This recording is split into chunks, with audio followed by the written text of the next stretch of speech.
In today's video, I'm going to show you how to get invitation code on Digi Wards. Watch the video till the end and don't forget to subscribe to our channel by hitting that subscribe button. Press the notification bell so that you'll never miss another upcoming upload from us.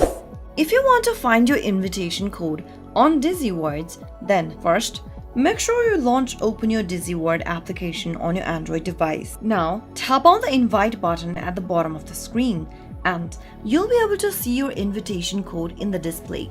You can now invite friends to join into Digi Wards with this invitation code. Simply copy the invitation code and invite the friend you'd like to invite on Digi Wards and send in the text message. Soon after your friend joins in with your invitation code, you'll be able to receive 250 points. Also, get a 20% commission on every task completed with your referral. That is how you'll be able to get your invitation code on Digi Wards. Now, they'll need to type in the invitation code as soon as they join into Digi Wards and tap on proceed. That is how you'll be able to get invitation code or find your invitation code that you can send as a refer link to your friends on Digi Wards. If the video helped you, go ahead and give us a thumbs up. I'll soon be back with more videos like this. Thanks for watching.